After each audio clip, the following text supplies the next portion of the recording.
Listo, ahora sí. Bueno, repito entonces, ahora que empezó la clase y la están transmitiendo por Zoom. Bien, entonces, el lunes que viene, ¿sí?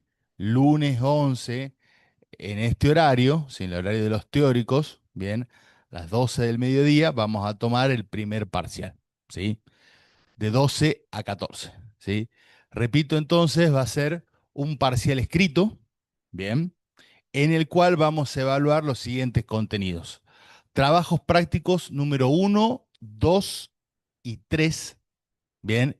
Y las clases teóricas desde la primera hasta Primera Guerra Mundial. Todo lo que vimos hasta Primera Guerra Mundial entra, ¿bien? La clase de hoy no, ¿sí? Eso va después de Primera Guerra Mundial, ¿sí? Todo lo que vimos hasta la semana pasada que yo dejé grabada la clase de Primera Guerra Mundial, ¿bien?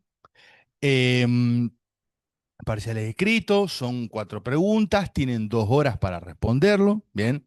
Siempre calculen más o menos que tienen que utilizar más o menos media hora, ¿sí? Por pregunta, ¿sí? La clase de mañana, ¿sí? Hoy vamos a avanzar con contenidos y la clase de mañana va a ser una clase de repaso y de consulta, ¿bien? Previa al parcial, ¿sí? O sea que, bueno, cualquier duda que tengan, lo que necesiten, lo que no hayan entendido, ¿bien? Vayan ya apuntándolo y tráiganlo para mañana, ¿bien? Bueno, eh, la clase pasada, sí que es la que dejé grabada en el grupo de Facebook, ¿bien?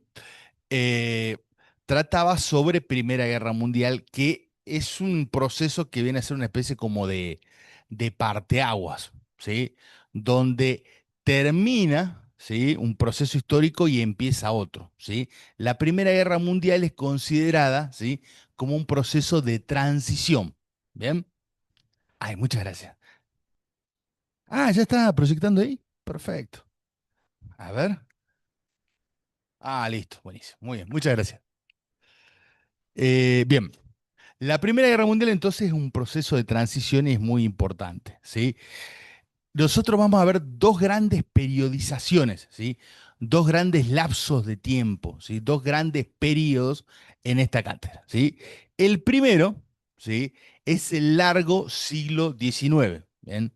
El largo siglo XIX comienza, ¿bien? En 1789. Ustedes me dirán, profe, ¿cómo va a empezar el siglo XIX en 1789? Bueno, es una periodización, ¿sí? No es exacto, ¿sí? 1789, ¿con qué? ¿Qué pasó en 1789? La Revolución Francesa, muy bien, ¿sí? Y termina con la Primera Guerra Mundial, ¿sí? Esta periodización fue construida, ¿sí? Por un historiador muy reconocido, ¿sí? Que ustedes ya han leído, que se llama Eric Hobsbawm, ¿bien? Eric Hobsbawm dice que el largo siglo XIX entonces se extiende entre 1789 y 1914. Eso es lo que vamos a ver en el primer parcial, ¿bien? Hay una serie de características generales del largo siglo XIX que quiero que tratemos mañana en la clase de consulta, ¿sí? Para que entendamos el periodo entero y ustedes puedan relacionar las clases prácticas con las clases teóricas y todos los contenidos que venimos viendo, ¿sí? Lo que vamos a hacer ahora es iniciar el estudio de un nuevo periodo, ¿sí? Que también inicia, ¿sí? Con la Primera Guerra Mundial, ¿bien?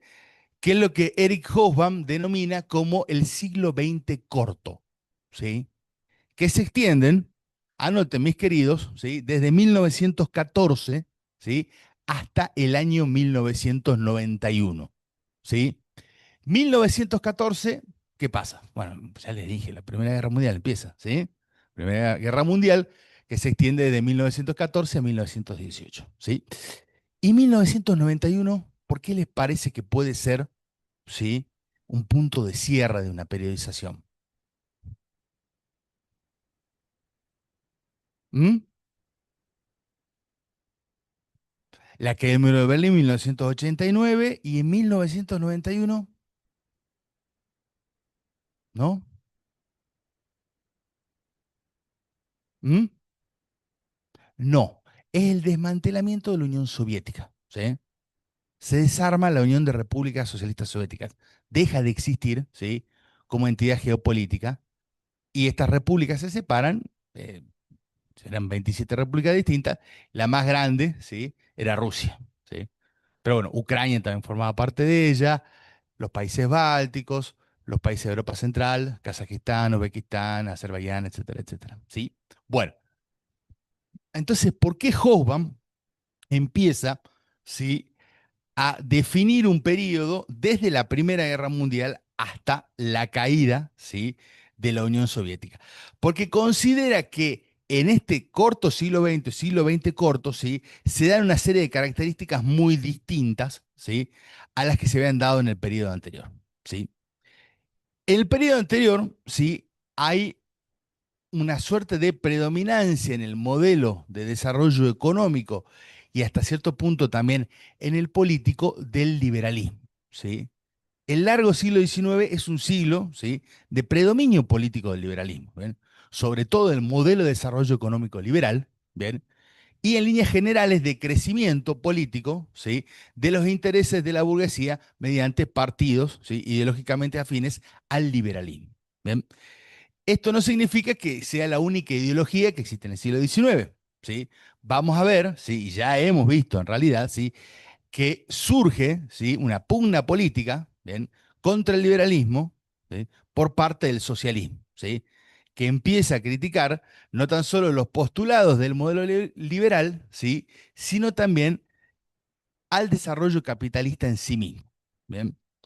Este socialismo que empieza a consolidarse, ¿sí?, en el siglo XIX, ¿bien?, ya entrado el siglo XX, se va a transformar en una ideología política que va a competir con el liberalismo, ¿sí?, y va a competir con el capitalismo durante muchísimo tiempo, ¿sí?, que se va a conocer como comunismo. ¿Bien? El comunismo. Si en 1914 no existía ningún país, ningún gobierno comunista, ¿sí?, de filiación marxista-leninista, ya vamos a ver de qué se trata esto, ¿sí? Y cuál es la diferencia con el socialismo clásico. ¿Bien? Pero hasta 1914 no existía ninguno, ningún país, ¿sí? En 1991, cuando cae la Unión Soviética, la mayor parte de la población de la humanidad vivía bajo un régimen comunista, ¿sí? O por lo menos la mitad, ¿sí? China, la Unión Soviética, Cuba, Corea, Mongolia, etcétera, etcétera, etcétera, etcétera. Una gran cantidad de países con una gran cantidad de población, ¿sí?, vivían bajo un régimen comunista, ¿sí? Entonces lo que vamos a ver es un fuerte avance, ¿sí?, del comunismo en el mundo, ¿bien?, y el desarrollo de un modelo económico, un modelo político, un modelo de desarrollo social, incluso filosófico, ¿sí?, distinto al capitalismo, que va a competir con el capitalismo, ¿sí?, entre, ¿sí?, la Revolución Rusa entre 1917, ¿sí?, hasta, ¿sí?, 1991, ¿sí? Em, bien, ahora, dentro de este siglo XX corto, corto siglo XX, como ustedes quieran denominarlo, ¿sí?, Eric Hobsbawm, ¿sí?, hace una serie de subperiodizaciones. ¿Qué significa esto? ¿Sí? Que dentro de la periodización general del siglo XX largo, perdón, el siglo XX corto, que va de 1914 a 1991, hay otros periodos más pequeños en el medio, que son muy importantes tenerlos en cuenta, ¿sí? El primer periodo que vamos a ver, ¿sí?, que empezamos a ver la clase pasada con la Primera Guerra Mundial, es lo que Eric Hobsbawm denomina como la era de las catástrofes, ¿sí? La era de las catástrofes. Fíjense qué nombre, ¿sí? La era de las catástrofes, según Hobsbawm, se extiende entre 1914 y 1945. Bien, a ver, los que se acuerdan un poco de historia del siglo XX, ¿qué pasó entre 1914 y 1945 para que este buen historiador diga: "Epa, estamos en una era de las catástrofes"? Primera Guerra Mundial, Segunda Guerra Mundial y en el medio la crisis de 1930. Una auténtica era de las catástrofes, ¿sí? Primera Guerra Mundial, que es una primera guerra, digamos, de destrucción masiva, ¿sí? Y un inmenso, digamos, lo que Hoffman denomina la guerra total, ¿sí?, hasta el exterminio del enemigo, ¿sí?, que tiene consecuencias muy, muy graves, ¿sí?, para Europa, para las economías europeas, ¿sí? La crisis de 1930, que es un fenómeno mundial, y luego la Segunda Guerra Mundial, ¿sí?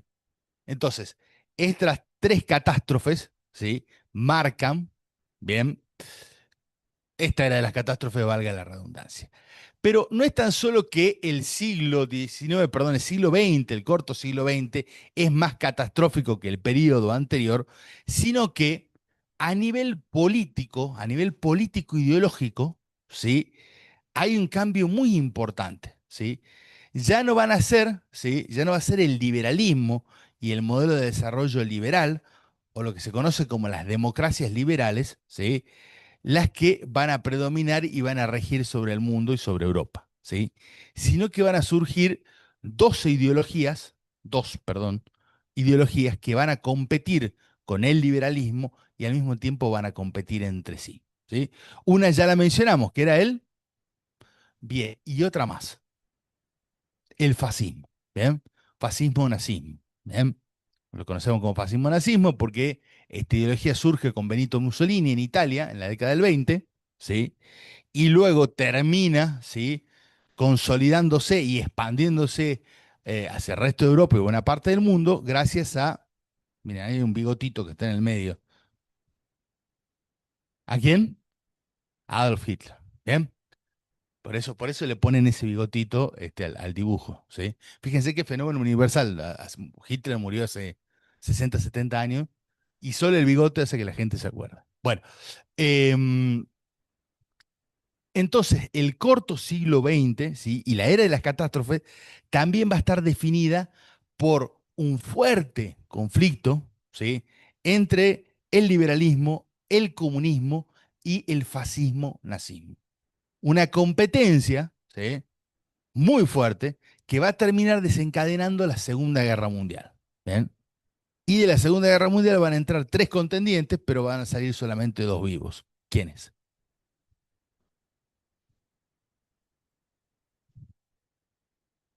Ahí está, muy bien, el comunismo y las democracias liberales. Bastante maltrechas, pero van a salir de allí. ¿Bien? El fascismo-nazismo, ¿bien? Va a ser derrotado por un tiempo, por lo menos. ¿Sí? Ahora estamos viendo que una vuelta fuerte, ¿sí? Del pensamiento fascista y nazi. No idéntico, pero sí en muchas formas. Bien. O sea que, bueno, esas son las claves que yo quiero que ustedes tengan en cuenta, ¿sí? Para entender la era de las catástrofes, ¿sí? Y para comprender el periodo que vamos a ver a continuación, ¿sí? Entonces, después de la Primera Guerra Mundial, durante la Primera Guerra Mundial, en realidad, ¿sí? Se da, bien, la Revolución Rusa. La Revolución Rusa es fundamental, ¿sí? Porque va a llevar a la consolidación, ¿sí? Del primer país comunista en el mundo, bien, no tan solo el primer país comunista del mundo, sino que va a ser el centro del comunismo a nivel mundial, bien, y va a ser el que va a motorizar, sobre todo después de la Segunda Guerra Mundial, ¿sí? En gran parte, la expansión del comunismo, ¿bien? A nivel mundial, ¿sí? Que va a ser la Unión Soviética, que va a surgir de la Revolución Rusa, ¿sí? Ahora, para entender una revolución, recuerden chicos que siempre, ¿sí? Cuando vimos la Revolución Francesa, cuando vimos la Revolución Industrial, siempre tenemos que tener en cuenta cómo era la sociedad previa a esta revolución, qué características tenían, ¿sí? Y qué cambios se dan, ¿sí?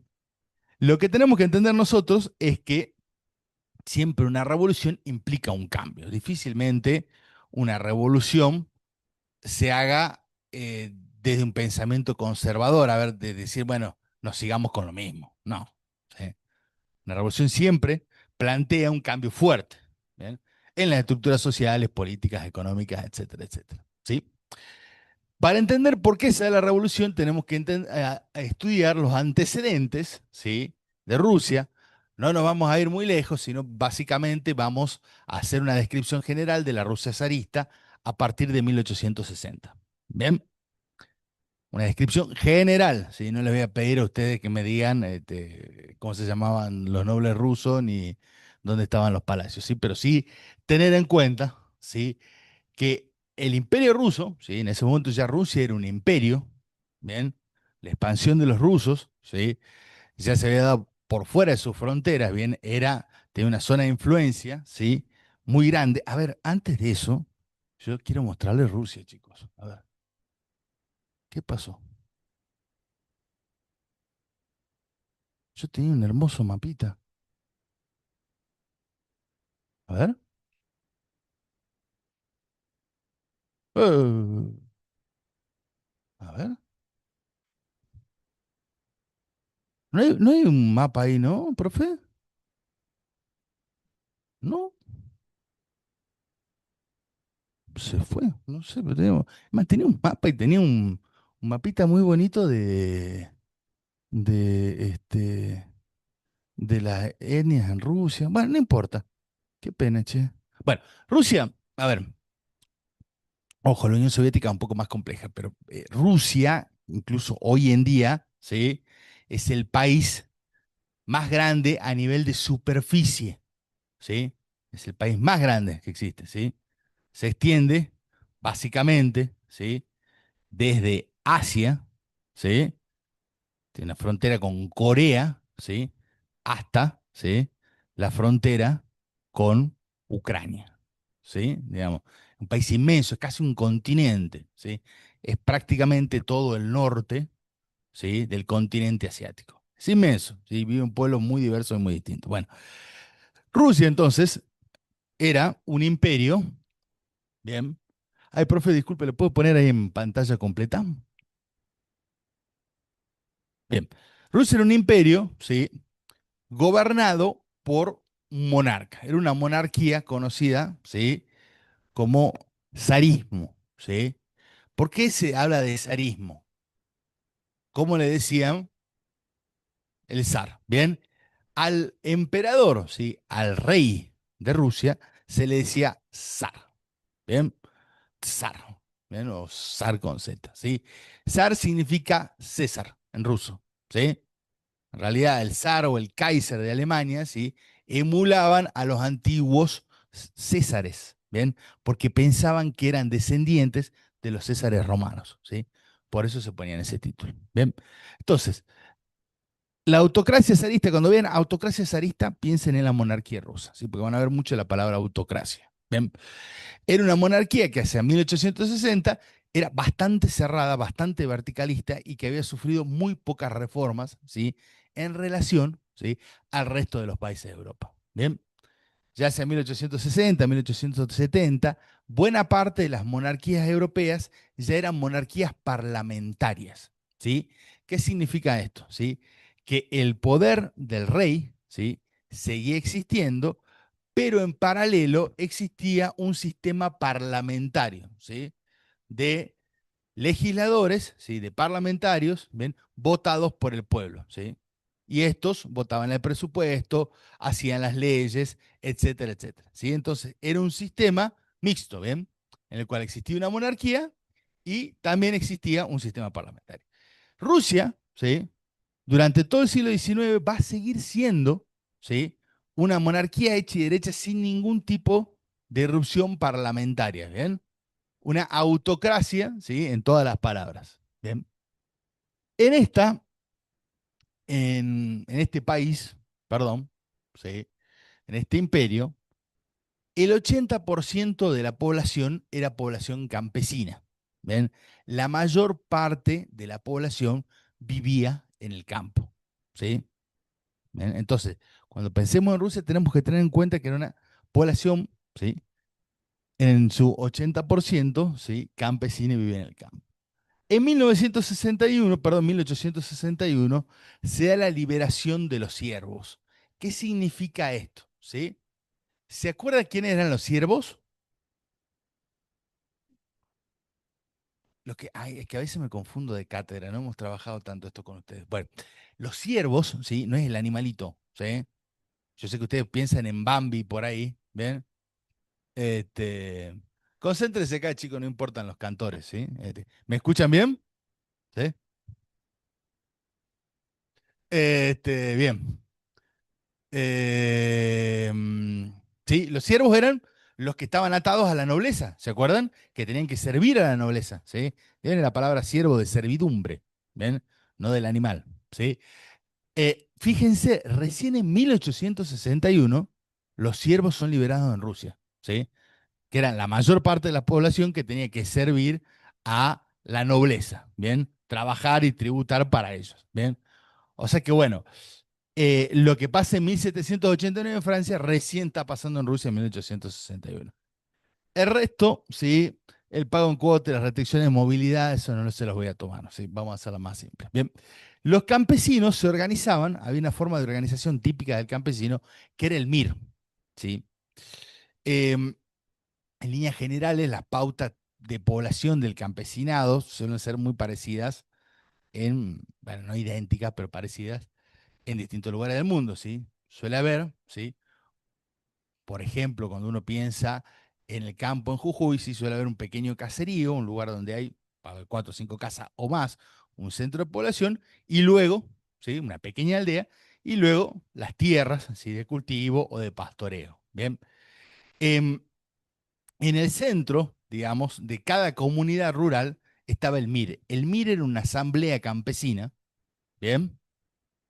Era una asamblea campesina en la cual los campesinos se reunían, ¿sí? Fundamentalmente para juntar en muchos casos el tributo que debían pagarle al noble y luego, cuando esta función ya deja de existir, ¿sí? Para organizar cuestiones básicas, ¿sí? De la comunidad. Yo qué sé, el sostenimiento de los caminos, de los canales de riego, tomar decisiones sobre distintos aspectos de trabajo que se tienen que hacer en la comunidad y decisiones en general, ¿sí? El MIR era la asamblea, ¿sí? De los campesinos, ¿bien? Y era la forma en la cual los campesinos se representaban a sí mismos, ¿bien? Por otra parte, ¿sí? Fuera del área rural, ¿bien? También existía una zona urbana que se venía desarrollando muy fuertemente, ¿sí? En la parte occidental de lo que hoy en día es Rusia, ¿sí? Cuando me refiero a la parte occidental, es la parte que está más cerca de Europa, ¿bien? ¿Cuáles son las grandes ciudades de Rusia, ¿sí? En ese momento, del Imperio Ruso, ¿sí? Principalmente, ¿sí? Moscú, San Petersburgo, Minsk y Kiev, ¿sí? Hoy día Minsk y Kiev están en otros países. Kiev es la capital de Ucrania, ¿sí? Y Minsk es la capital de Bielorrusia. Son dos países, Bielorrusia más o menos independiente de Rusia, en lo formal sí es independiente, ¿sí? Y Ucrania que ya sabemos que está en guerra, ¿sí? En ese momento formaba parte del Imperio Ruso, ¿sí? No era una república separada. Y era una ciudad importante del Imperio, Kiev, era muy importante, ¿bien? Estas zonas empiezan a industrializarse a fines del siglo XIX, ¿sí? ¿Qué significa esto? Bien, que empieza a darse un crecimiento de las ciudades y un desarrollo productivo basado, bien, en la industria manufacturera, ¿sí? Fundamentalmente financiada por capitales franceses y capitales británicos, además de los capitales rusos, ¿sí? Em, Hay una fuerte inversión, ¿sí? De los franceses y de los británicos en instalar, ¿sí? Fábricas en Moscú, San Petersburgo, Kiev, etcétera, etcétera, ¿sí? Porque la mano de obra rusa era más barata, ¿sí? Que la mano de obra en Francia o en Gran Bretaña, ¿sí? Y al mismo tiempo, el sistema de control y el sistema punitivo dentro del zarismo soviético, ¿sí? El control policial sobre los trabajadores era mucho más fuerte que el que se daba, ¿sí? En Gran Bretaña o en Francia, que hacia 1860, 1870 estaba la clase obrera de ambos países, ¿bien? En pie de lucha, ¿sí? Entonces, muchos, ¿sí? Capitalistas deciden invertir en estos países e instalar las fábricas ahí. Bien, allí, ¿sí? Comienzan a desarrollarse las primeras, ¿sí? Ciudades industriales y donde empieza a darse una fuerte migración del campo a la ciudad, ¿sí? Este fenómeno que ya hemos empezado a ver, ¿sí? Con la revolución industrial, ¿sí? Con la formación de la clase obrera, mediante la acumulación originaria, ¿sí? La separación, ¿sí? De el productor de los medios de producción, ¿sí? Y lo que genera y las migraciones que genera, ¿sí? En este caso no tan solo motivado por este proceso, sino que en muchos casos existía la promesa de que el trabajo en la ciudad iba a ser mejor que el trabajo en el campo, ¿sí? Cosa que en realidad no era tan así, ¿bien? Las condiciones de trabajo, ¿sí? Del proletariado ruso, ¿sí? De los trabajadores rusos, eran igual o peores, ¿sí? que la de los trabajadores de la primera revolución industrial, ¿sí? Prácticamente sin ningún tipo de derecho laboral, ¿sí? En una monarquía absoluta, ¿bien? Donde se le podía pedir que trabajen 10, 12, 14, 16 horas por salarios muy magros, ¿bien? Entonces, estas condiciones se replican, ¿sí? Van a ver que en muchos lugares del mundo, ¿sí? No tan solo en Francia o en Inglaterra, sino también en Europa, en Latinoamérica, etcétera, etcétera. Bien. Em, Dentro de las ciudades, ¿sí? Van a surgir una serie de corrientes políticas que van a ser las que básicamente van a dinamizar los cambios, ¿sí? Políticos en Rusia y las que van a motorizar finalmente la revolución rusa, ¿sí? Este Power es un poco más complejo, creo que me equivoqué de Power. No es que esté mal el PowerPoint, sino que es más largo de lo que yo le quería dar, ¿sí? Este, pero bueno, lo que a mí me interesa que ustedes sepan es que hay un partido liberal burgués reformista, ¿sí? Que pretende, por un lado, ¿sí? Construir, ¿bien? Una república o en todo caso una monarquía parlamentaria, ¿sí? Hay una fracción de la burguesía rusa e incluso, ¿sí? Ciertos sectores reformistas dentro de la misma nobleza, ¿sí? Que están buscando, ¿bien?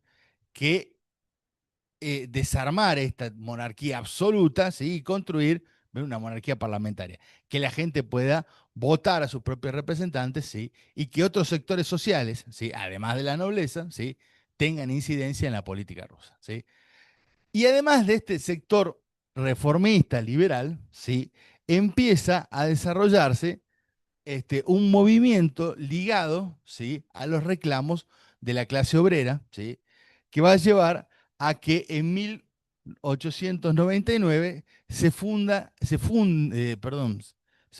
el Partido Socialdemócrata de los Trabajadores, ¿sí?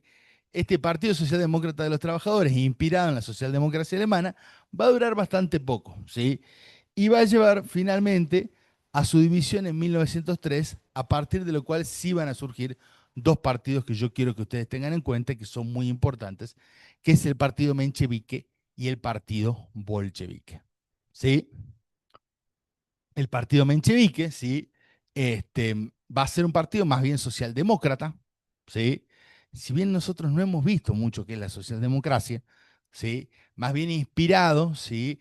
En los ideales del socialismo clásico, francés, alemán, digamos, pero no necesariamente marxista, ¿sí? Bien. Son partidos generalmente que se estructuran en base a una estructura sindical, ¿sí? Por ejemplo, la socialdemocracia alemana parte en realidad es primero un sindicato y después se hace partido, ¿sí? Un partido con una fuerte base sindical, ¿sí? En líneas generales, la estrategia, ¿sí? Del socialismo en esa época, ¿sí? Era eh, primero principal que tenía como objetivo, ¿sí? La concreción de una serie de derechos para los trabajadores, ¿sí? Jornada laboral de 8 horas, negociación de los salarios, que permitiesen a la gente comer, alimentarse, ¿sí? Que los chicos sean escolarizados, que puedan ir a la escuela, ¿sí? Protección, ¿sí? Contra los accidentes, etcétera, etcétera, etcétera. Todas estas cosas que ustedes vieron, ¿sí? Durante, ¿bien? La clase de la formación de la clase obrera, los reclamos, ¿sí? Estos reclamos se repiten, ¿bien? Y la idea del socialismo era siempre, ¿sí? Que estos cambios se den mediante leyes, ¿sí? Siempre en líneas generales el socialismo, ¿sí? Busca llegar al poder y transformar el Estado desde el interior del Estado, ¿sí? Los partidos socialdemócratas, los partidos socialistas, ¿sí? Buscan ocupar bancas, se presentan elecciones, ¿sí? Quieren ocupar bancas en los parlamentos, bancas en los diputados, en el Senado, etcétera, etcétera, ¿sí? Promulgar leyes, ¿sí? Y a partir de esto, ¿sí? Realizar esos cambios, ¿sí? Ustedes van a ver incluso que en la historia argentina, ¿sí? Las primeras leyes obreras, ¿sí? Son justamente, ¿bien? Dictadas y aprobadas, y en realidad presentadas por el Partido Socialista, ¿bien? Entonces, esa es la estrategia, ¿sí? Cambiar el Estado dentro del Estado y dentro de los mecanismos institucionales del Estado, ¿sí? Empieza a surgir, por otra parte, ¿sí? Otra corriente política e ideológica, ¿sí? Que si bien tiene las mismas raíces del socialismo, tiene planteos distintos con respecto a qué estrategia seguir, ¿sí? Y cómo llegar al poder. ¿Bien? que es, ¿sí?, el marxismo, bien, encarnado en este caso en el partido bolchevique, ¿sí? El partido bolchevique, ¿sí? Em, Ustedes son de comunicación, bien, sí. ¿Ustedes tienen sociología ahora en primer año? Qué pena. ¿Cuándo tienen sociología? ¿Cuándo? En segundo año. Bien. Estaría bueno que lo tengan en primero. Sí. Hay muchas cosas. Bueno, no importa, no importa. Que vamos igual de todas formas a explicar, aunque sea brevemente aquí. ¿Sí? El partido bolchevique, ¿sí?, se separa. ¿Sí? De este partido original surge el partido bolchevique y el partido bolchevique. ¿Sí? Em, lo que yo estoy pensando, profe, ¿en qué momento lee Marx de la carrera? ¿Algún texto? ¿Recién en sociología? Le pregunto porque el profe de comunicación, yo soy recibido de historia. Recién en sociología, ¿sí? Bien, bien, perfecto, ¿sí? Léanlo, no es que se van a hacer comunistas, ¿sí? Esto no es un... ¿eh? No les va a pasar nada, ¿sí? Van a mantener sus principios ideológicos intactos, ¿sí? Pero es importante que lo entiendan, ¿sí? Porque, a ver, el marxismo es muchas cosas, no es tan solo una política ideológica. Marx, que es lo que a mí más me gusta de Marx en realidad, Marx es un gran sociólogo, ¿sí? Una persona que explica el capitalismo, ¿sí?, de una forma que para mí todavía no ha sido superada. Y eso que yo no soy marxista, ¿sí? Pero leo a Marx con mucho gusto, ¿sí? Porque es un tipo que explica bien el desarrollo del capitalismo, sobre todo en el siglo XIX, de una manera maravillosa, ¿sí? Y además tiene toda una metodología de investigación y una forma de comprender el capitalismo que es única, ¿bien? Y que en realidad ha inspirado a muchísimos estudios de las ciencias sociales, ¿sí? Después también, ¿sí?, por el otro lado, ¿sí?, está la ideología marxista, ¿sí?, que es muy amplia, que es muy diversa, ¿sí?, pero que parte, ¿sí?, digamos, hablando en los fines de la historia, ¿sí?, del principio del materialismo dialéctico, ¿sí?, o el materialismo histórico, ¿sí? Esto es un mega archi super resumen que le estoy haciendo para que ustedes entiendan, ¿sí? Marx, ¿sí?, Karl Marx considera, ¿sí?, que a lo largo de la historia, ¿sí?, siempre hay dos clases fundamentales en pugna, ¿sí?, en una lucha de clases, ¿sí?, y que los ganadores, si se quiere, y los perdedores de esta lucha de clases son, ¿sí?, lo que llevan a los distintos cambios sociales, ¿sí? En el periodo anterior que nosotros habíamos visto, ¿sí?, esta lucha de clases se daba, ¿sí?, entre la nobleza y los siervos, ¿sí? Antes entre los amos y los esclavos. En el capitalismo se da entre la burguesía y el proletariado. Bien. ¿Quiénes son los burgueses? Los ricos, los comerciantes, ta, ta, ta. ¿Y qué tienen los burgueses, ¿sí?, que no tienen los proletarios? ¿Tierras vienen? El control de los medios de producción, ¿sí? Esto siempre sucede así en la dinámica de cambio social, ¿sí?, y en la lucha de clases, ¿sí?, y en esta concepción dialéctica de dos partes, ¿sí?, de Marx, ¿sí? ¿Quién posee los medios de producción? ¿Sí? ¿Quién posee, ¿sí?, el poder, además político? ¿Sí? Y una clase en pugna, el proletariado, ¿sí?, que debe, en este caso, ¿sí?, vender su fuerza de trabajo, ¿sí?, a cambio de dinero, ¿bien?, pero que no posee el medio de producción, ¿sí? Marx cree, ¿sí?, que siempre, ¿sí?, se va a dar una lucha de clases entre estas dos clases fundamentales. Bien, de la lucha entre la burguesía y el proletariado, ¿sí?, Marx vaticina, ¿sí?, que el proletariado va a terminar imponiéndose en algún momento de la historia, ¿sí?, y de ahí va a surgir el comunismo, ¿bien?, o socialismo utópico, como ustedes quieran llamarlo, ¿sí? Comunismo mejor, vamos a entenderlo de ahí. Una sociedad comunista es una sociedad sin clases sociales, sin propiedad privada y sin capital, sin circulación de capital, ¿sí? Porque cuando triunfe el proletariado, ¿sí?, no van a haber más clases sociales, sino una única clase social que va a ser el proletariado, ¿sí? Y lo que va, vaticina Marx que va a suceder es que lo que hacía injusto al sistema capitalista va a desaparecer, ¿sí? El proletariado va a eliminar, ¿sí?, la propiedad privada, ¿sí?, que es lo que genera la desigualdad material, ¿sí? Porque algunos tienen propiedad privada y otros no. De hecho, si nos podemos pensar, la mayoría de nosotros muy posiblemente alquile casa o no sea propietario de su casa, ¿sí? Bueno, tenemos un ejemplo de propiedad privada, ¿sí? Entonces, todo es de todos, ¿sí? Y para que todo sea de todos, todo tiene que ser de alguien que organice esto, ¿sí? ¿Que va a ser quién? El Estado, ¿sí? El Estado, ¿ven? En representación de todas las personas, ¿sí?, va a controlar, ¿sí?, el sistema productivo, el sistema económico, ¿sí? Se van a eliminar, ¿sí?, la propiedad privada y esto implica que se socializan los medios de producción, que todos los medios de producción le pertenecen a todos, ¿sí? Que no hay una división, ¿sí?, de algunos lo poseen y otros no. Y eso genera dentro, sí, del socialismo utópico la idea de que el poder, digamos, ¿sí?, se desverticaliza, ¿sí?, se orientaliza, digamos, pasa a ser una, digamos, prerrogativa de todas las personas, porque todos poseen los medios de producción y todos, ¿sí?, pueden gozar, ¿sí?, de estos beneficios. Por eso también se plantea que uno de los principales factores que explica la división de clases, que es justamente, ¿sí?, quién posee los medios de producción, ¿sí?, y quién posee el poder, ¿ven?, al eliminarse esto en el socialismo utópico, en el comunismo, ¿sí?, dejan de existir las clases sociales, ¿sí? Y también para eliminar las desigualdades sociales, ¿sí?, lo que plantea el comunismo es la eliminación del capital, de la moneda, ¿sí?, del atesoramiento y de la diferenciación social, ¿sí?, mediante la posesión, ¿sí?, de quién tiene más capital, de quién tiene menos capital, etcétera, etcétera, ¿sí? Gran parte de esto, ¿sí?, logra, ¿sí?, cumplirse en un momento de la Revolución Rusa. Ya vamos a ver, ¿sí? No vamos a decir que dejan de existir las clases sociales, pero sí se crea una gran clase muy parecida, donde todos tienen los mismos recursos, todos tienen el mismo sistema, todos acceden, digamos, al mismo nivel de ganancias. Hay después una clase gobernante, y esto va a haber un problema, más adelante sobre todo, que luego se va a enriquecer, ¿sí?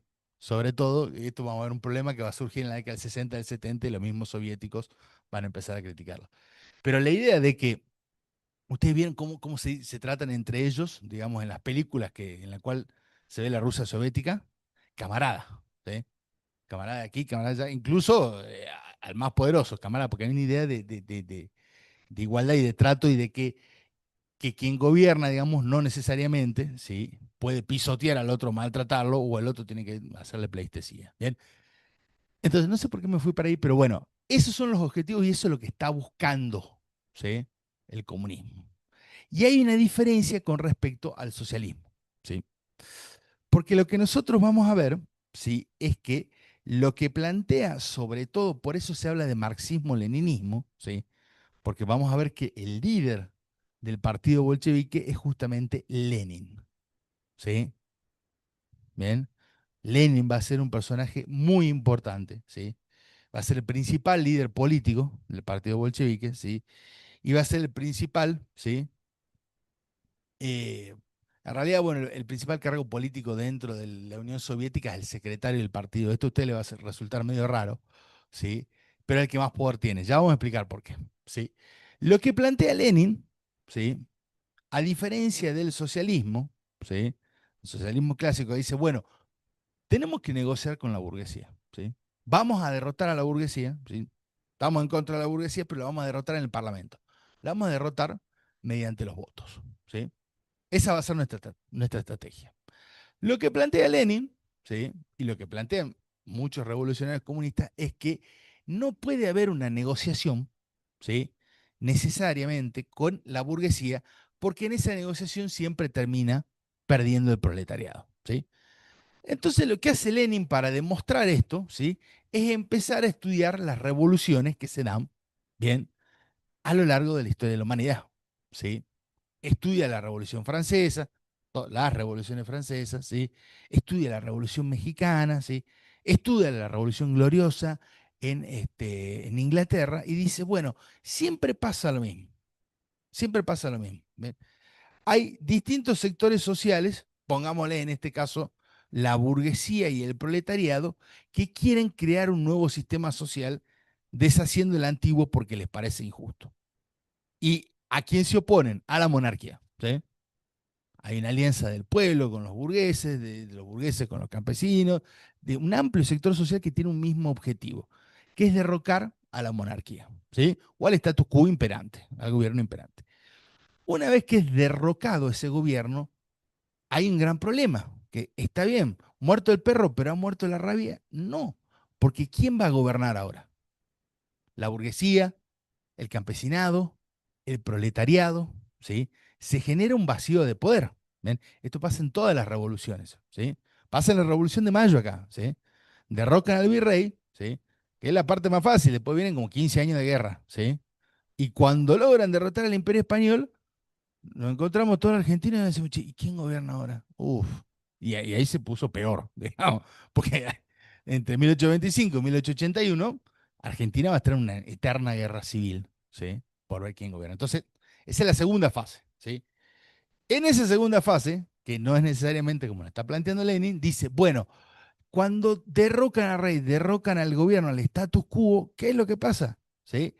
Quedan la burguesía y el proletariado frente a frente. Y el proletariado intenta negociar con la burguesía, pero la burguesía siempre termina engañando y imponiéndose, e imponiendo su programa, ¿sí? Y derrocando al proletariado. ¿Bien? Esto pasa en cierto punto en la Revolución Francesa, en varias revoluciones francesas, y pasa también en la Revolución Mexicana, ¿sí? Está muy patente. ¿Bien? Entonces, ¿qué es lo que dice Lenin? Lenin dice no se puede negociar con la burguesía, ¿sí? No se puede negociar con la burguesía, ¿sí? El proletariado tiene que derrocar a la burguesía y crear su propio gobierno basado en sus propios intereses, ¿sí? Esta estrategia política, ¿sí? Va a ser fundamental, ¿sí? Dentro del pensamiento comunista, ¿bien? No tan solo en Rusia, sino en las principales revoluciones que se van a dar a lo largo del siglo XX, ¿sí? En China, en Cuba, en Corea, etcétera, etcétera, etcétera, en Vietnam, etcétera, etcétera. ¿Sí? No se puede negociar con la burguesía. La única forma de llegar al poder y de que haya un gobierno comunista es mediante una revolución y que el proletariado tome el poder. ¿Bien? Por eso se lo conoce como dictadura del proletariado. ¿Sí? Esto nos marca una diferencia en la estrategia y en la forma, ¿sí? de llegar al poder. Bien. Es importante, ¿sí? Y esto no es que lo estamos adoctrinando, ¿sí? Pero sí es importante que ustedes aprendan qué es el comunismo. Porque hoy en día se utiliza mucho, ¿sí? Sobre todo para catalogar a la oposición en la Argentina como comunista, ¿sí? Y yo no veo, no sé, yo ni siquiera he visto a Miriam Bregman o a Nicolás del Caño hablar de una sociedad sin clase o de eliminar la propiedad privada. Digamos. Comunismo es un modelo de desarrollo económico que se da o no se da. Y nosotros no estamos ni cerca, ¿sí? Digamos. Y el comunismo es muy particular, ¿sí? Y es más, los comunistas no es que andan escondidos, son de sacar pecho, ¿sí? Si ustedes han conocido un comunista alguna vez en su vida, ¿sí? No son gente tímida que se esconda. Ay, no, sí, no sé si soy comunista. No, no, salen con todo, ¿sí? Digamos. El tema es que yo no creo que haya comunismo acá en Argentina, creo que nunca lo hubo, ¿sí? Y menos que menos en este momento, ¿sí? Entonces, es importante que ustedes aprendan, ¿sí? ¿Qué es el comunismo para poder diferenciarlo? Porque no es lo mismo que el peronismo, no, señor, ¿sí? Entonces, es importante que ustedes sepan para que utilicen los términos bien y además para que sepan que, bueno, hubo, digamos, una larga etapa en la historia de la humanidad en la cual la mitad de la humanidad vivió en serio de verdad en un sistema comunista. ¿Bien? Entonces, esto es un poco más difícil de explicar y la forma más fácil de hacerlo es mediante una serie de ejemplos, ¿sí? De cómo funcionó la Unión Soviética, ¿sí? Em, me parece que me fui para otro lado, pero bueno, la idea. Profe, usted, perdón, estaba parado en algún momento, quería aportar algo, ¿no? ¿Todo bien? Ahí está.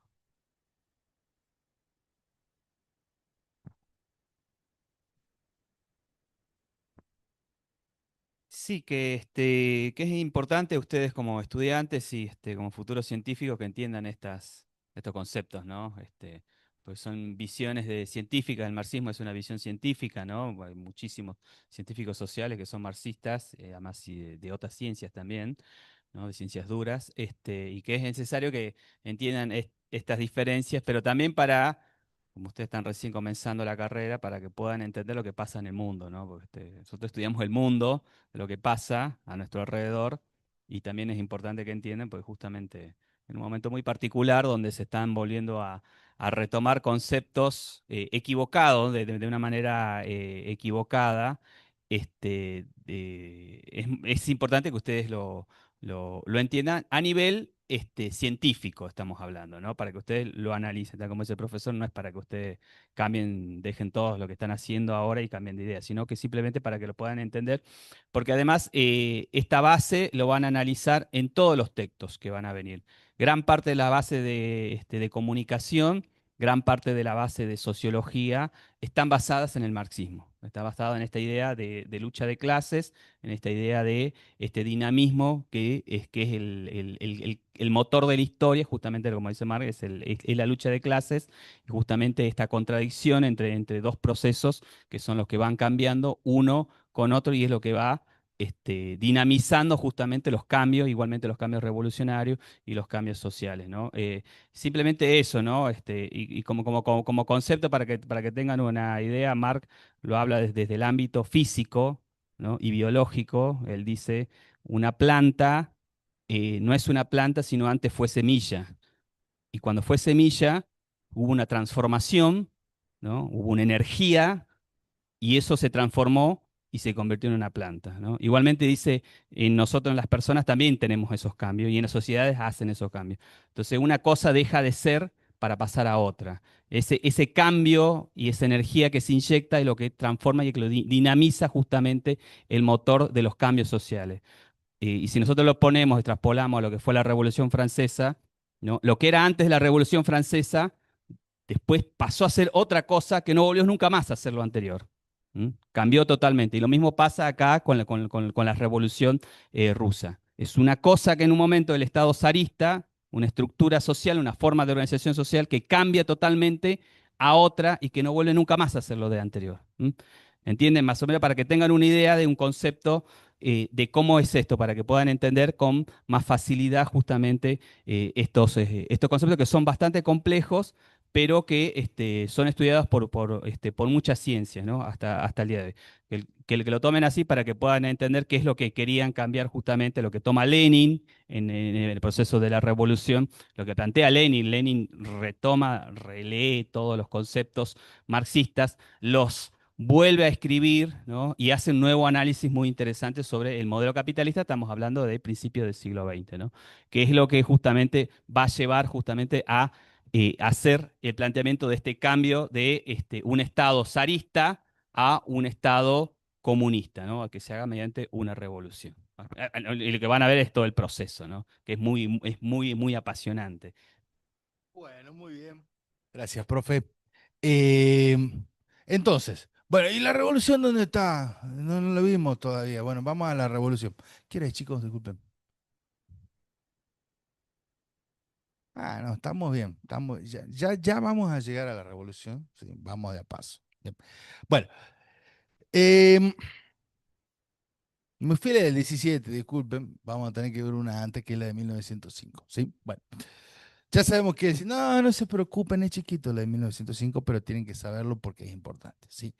¿Qué pasa? ¿Sí? En 1905, ¿sí? ¿Por qué es importante? Se da una guerra, ¿sí? La guerra ruso-japonesa, ¿sí? En la cual un imperio, ¿sí? Naciente y muy pujante, muy fuerte, que viene industrializándose y expandiéndose en la región, que es Japón, ¿sí? Se enfrenta a otro imperio, ¿sí? En declive, en decadencia, que es Rusia, ¿sí? Y se da la guerra ruso-japonesa, ¿sí? En la cual los japoneses invaden, ¿sí? Rusia, ¿sí? La parte oriental de Rusia, ¿sí? Los rusos quieren contraatacar y pierden, ¿sí? En realidad es una derrota aplastante, ¿sí? Los japoneses derrotan, ¿sí? Casi que humillan a las tropas rusas en ese momento. Y esa gran derrota implica, ¿sí? Además, al mismo tiempo, ¿sí? Una revolución, ¿sí? Primero porque el poder del zar, ¿sí? Es puesto en cuestión. Si perder una guerra entre un imperio nuevo, ¿sí? Obviamente que siempre va a implicar una crisis política para el perdedor y al mismo tiempo, ¿sí?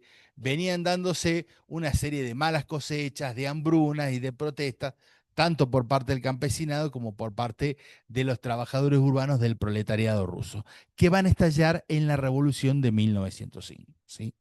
La revolución de 1905, ¿sí? Que se va a ver en protestas obreras, digamos, en luchas callejeras, ¿sí? Entre la policía y los obreros, ¿sí?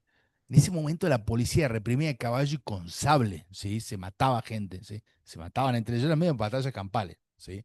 Era otro tipo de enfrentamiento, ¿sí? Va a llevar a esta revolución, este estallido social, en el cual, ¿sí? Van a surgir por primera vez los soviets. ¿Sí? ¿Qué son los soviets? Bien, los soviets en 1905 son las asambleas que los obreros hacen hacia el interior de las fábricas. ¿Sí? En un momento de revolución, de crisis social muy fuerte, ¿sí?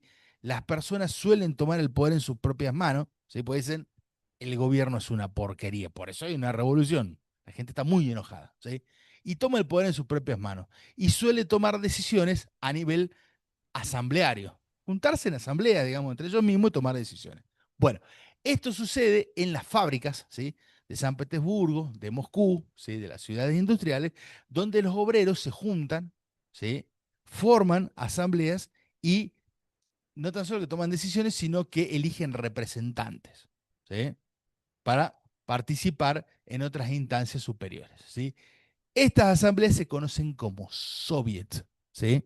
De ahí viene la idea de soviet y después vamos a ver que de ahí viene la palabra soviético o soviética, ¿sí? De Unión Soviética, ¿sí?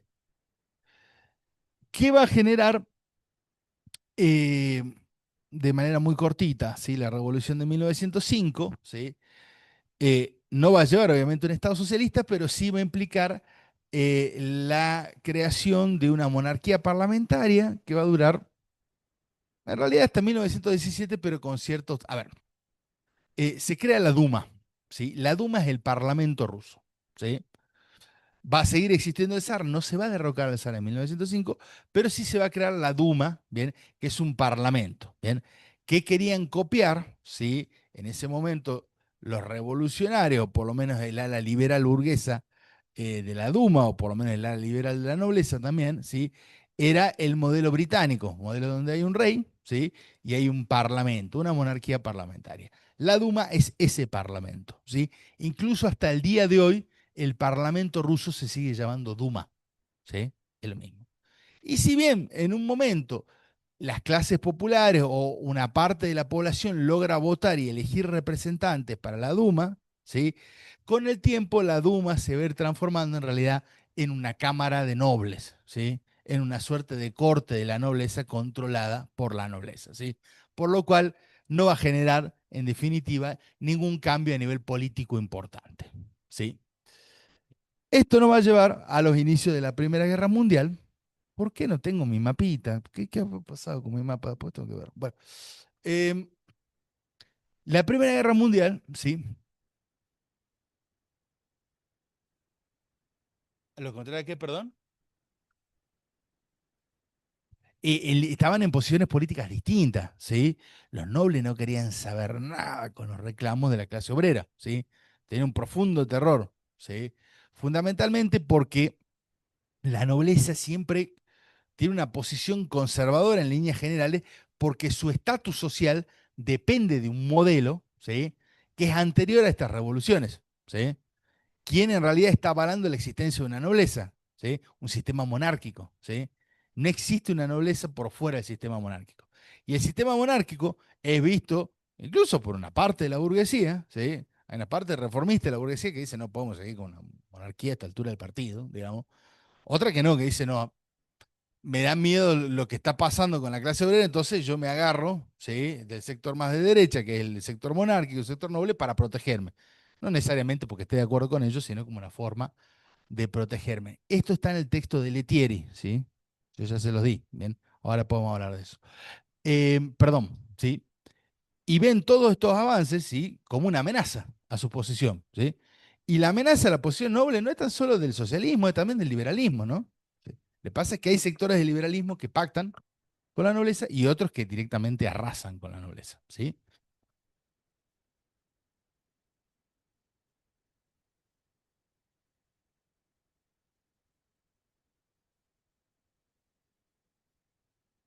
Sí, con la Duma, ¿sí? Pero la Duma que en un principio, yo le decía, había sido, ¿sí? Un parlamento, digamos, en el cual distintos sectores de la población podían tener su representante, va a terminar siendo dominado por la nobleza, ¿sí? Va a terminar siendo, ¿sí? Un organismo conservador, ¿sí? ¿Y por qué es conservadora la nobleza? Porque, bueno, la nobleza justamente no quiere que se produzcan cambios sociales que saquen, ¿sí? O que derriben los privilegios que le daba el sistema monárquico. ¿Bien? Porque la única forma de ser noble es esa, siendo hijo de noble y que se reconozca, ¿sí? Si yo vengo ahora y le digo, yo soy Don Lagos, de la estirpe de los lagos, y quiero que acá de la mitad para acá me van a cosechar las tierras, este sector de acá me vaya a limpiar la casa y el resto va a talar y van a venir. ¿Quién sos vos? No, yo no puedo decir eso, ¿sí? Pero un noble hacía eso, ¿sí? Porque tenía, ¿sí? Esos derechos, ¿sí? Lo que pasa es que, obviamente, ya a esta altura del partido los siervos están revelados, ya no hay más servidumbre y no se puede imponer eso. Bien, volvamos a 1914. Estalla la Primera Guerra Mundial, ¿sí? Y al igual que en la Segunda, ¿sí? Rusia se va a enfrentar contra las potencias de Europa Central, fundamentalmente contra Alemania y el Imperio Austrohúngaro, más que nada contra Alemania. Bien. Em, la guerra va a ser desastrosa para Rusia, ¿sí? Va a ser desastrosa, ¿bien? Si bien los alemanes van a estar la mayor parte del tiempo concentrados, digamos, en el frente occidental, ¿sí? Que es donde más presión tienen contra los franceses y los británicos, ¿sí? En un momento de la guerra, ¿sí? Logran liberar tropas del frente occidental y atacan muy fuertemente Rusia, ¿sí?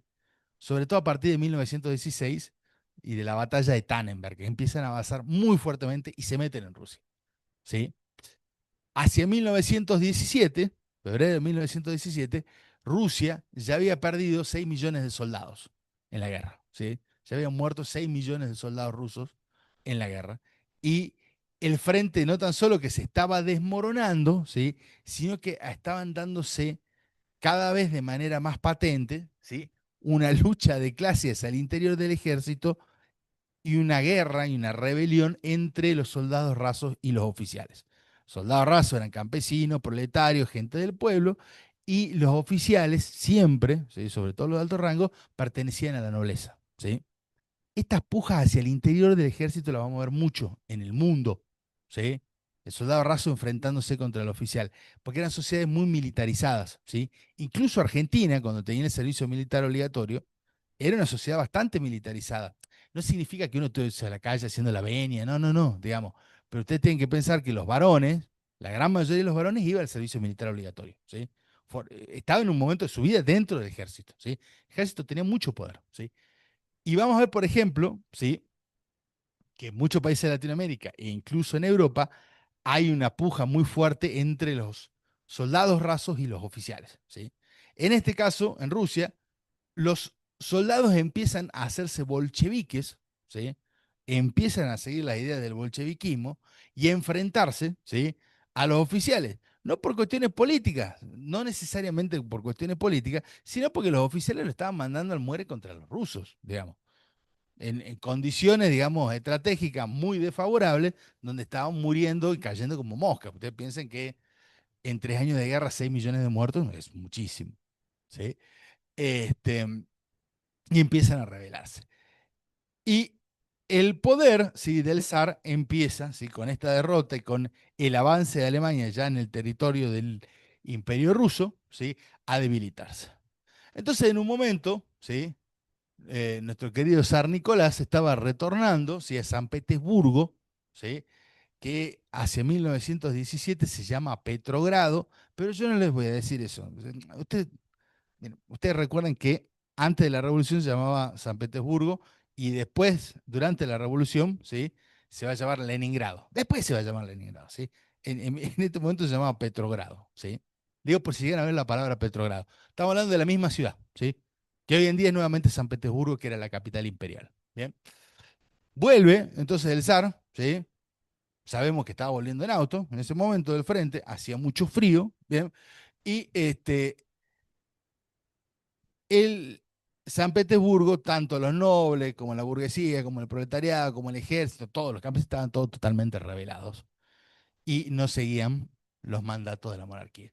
Entonces, los nobles intervienen antes de que llegue el zar, ¿sí? A San Petersburgo, lo detienen en un lugar de la ruta y le dicen, querido zar, me parece que usted ya ha perdido todo el poder, no tiene mucho más que hacer. Si regresa a San Petersburgo e intenta gobernar, lo van a terminar asesinando.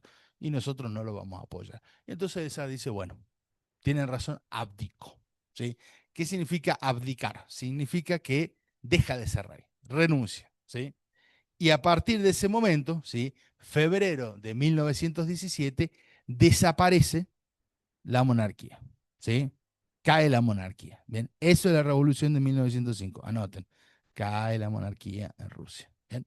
Y cuando cae la monarquía, hay dos sectores que toman el poder. Uno, el gobierno provisional, representado por la Duma. Bien, la Duma dice, bueno, éramos una monarquía parlamentaria, ya no hay monarquía, queda el parlamento, nosotros somos los que tenemos que gobernar. Pero el resto del pueblo dice, no, digamos. ¿Por qué? Porque la Duma está básicamente controlada, ¿sí? Por la nobleza y ahora por algunos sectores de la burguesía que no son los que nos representan a nosotros. Entonces empiezan a surgir nuevamente los soviets, pero no tan solo en las fábricas, sino en toda la sociedad urbana rusa, ¿sí? Soviets, ¿sí? Que no tan solo son, ¿sí? De los partidos bolcheviques o mencheviques, sino también de una distinta coloratura política, del Partido Populista, de los cadetes, de los liberales, digamos, empiezan a darse soviets, ¿sí? Y asambleas populares, ¿bien? De distinta coloratura política, ¿bien? Y empiezan no tan solo a surgir estos soviets, sino que cada representante que sale de ahí va hacia una instancia superior. Entonces dicen, bueno, a ver, acá hay un soviet en la universidad, hay un soviet en, no sé, en la municipalidad, se armó otro acá en Plaza Belgrano, bueno, cada uno elige un representante y lo envía hacia un soviet superior de San Salvador de Jujuy, ¿se entiende?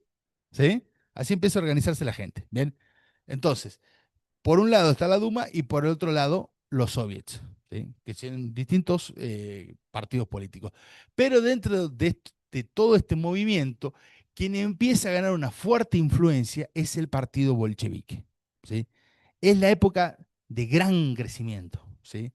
Del partido bolchevique, ¿sí? Sobre todo gracias al liderazgo, ¿sí? De Lenin. Y también en ese momento de su mano derecha, ¿sí? Que es León Trotsky, ¿sí?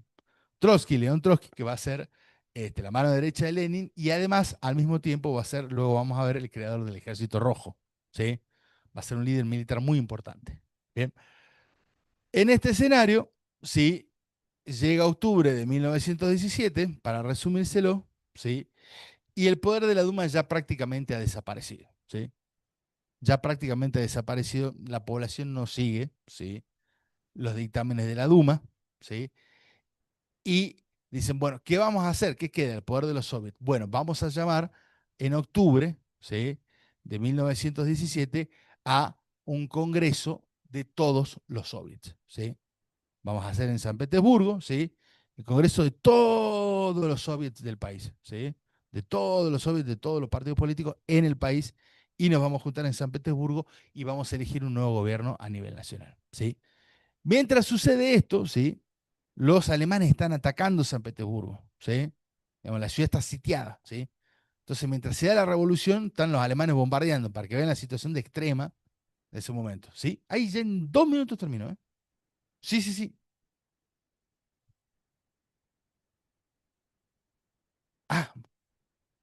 Ah, Marcela, ¿me pasó el contacto? Perfecto, buenísimo. Gracias, Pablo. Bien, qué malo mi poder de concentración. Casi estamos ya en la revolución, sí, en octubre. Bueno, pero el Congreso de todos los soviets se reúne, todos los soviets, ¿sí? Y allí, ¿sí? El que termine imponiéndose, ¿sí? Imponiéndose, además por las armas, porque controla todo San Petersburgo y termina tomando el poder, ¿sí? Es el partido bolchevique, ¿sí? Que termina imponiéndose, ¿sí? Y gobernando, ¿sí? Rusia. Es el momento en el cual se da la revolución en octubre de 1917. ¿Bien? Eh, los primeros años de la revolución no van a ser fácil, ¿sí? Sobre todo porque, bueno, va a tener que terminar la Primera Guerra, ¿sí? Rusia, dentro de todo, a pesar de las grandes pérdidas, inmensas pérdidas que tiene, luego, como los alemanes van a ser derrotados, va a salir dentro de todo bastante bien parado, no en términos materiales, económicos, humanos, que pierde muchísimo, pero sí en términos de reivindicaciones territoriales. Pero además, apenas termina la revolución, va a empezar otra guerra en Rusia que va a ser la guerra civil, ¿sí? Entre los bolcheviques, ¿sí? Y el bando blanco, el bando que se opone, ¿sí? Este, a la revolución y a los bolcheviques, ¿sí? Van a ganar finalmente los bolcheviques. Bien, bueno, eh, vamos a terminar de desarrollar ¿sí? qué implica la Unión Soviética, qué es la Unión Soviética, cómo funciona el sistema comunista en las sucesivas clases. ¿Sí? Van a tener un trabajo práctico ¿sí? sobre la economía soviética y cómo funciona, fundamental, ¿sí? Porque una de las grandes cosas que ustedes tienen que tener en cuenta no es que el comunismo es solo una forma de pensamiento diferente o alternativo, es un sistema económico totalmente distinto al capitalismo. ¿Bien? Eso es, digamos, para mí en esencia, ¿sí? La parte, digamos, esencial del comunismo es un sistema económico opuesto y muy distinto, ¿sí? Que lo van a ver la clase que viene, no en la clase que viene, no, perdón, en el práctico 4 profe, ¿sí? Práctico 4, ¿sí? Y luego nosotros durante Guerra Fría vamos a ver también otros elementos de cómo funcionaba, ¿sí? El sistema comunista, ¿sí? Y vamos a ver distintos casos en distintos países, vamos a ver China en un momento también, un poquito de Vietnam y por supuesto la Unión Soviética, ¿sí? O sea que bueno, em, hasta aquí llegamos, ¿sí? Mañana vamos a cerrar un par de conceptos de Revolución Rusa, pero lo importante es que sepan que mañana, ¿sí? Vamos a tener clase de repaso y consulta previo al parcial, ¿sí? Vamos a hacer un repaso de lo que vimos, ¿sí? Quiero que ustedes traigan todo lo que no entendieron, todas las dudas, todas las consultas, ¿sí? Para que las trabajemos en clase. ¿Bien? Entonces, nos vemos mañana en el aula 18 a las 12 horas, ¿sí? Hasta luego. Profe, una pregunta, ¿la clase de mañana es grabada? Sí, sí, también vamos a grabar la clase de mañana, ¿sí? Va a ser también transmitida por Zoom y grabada.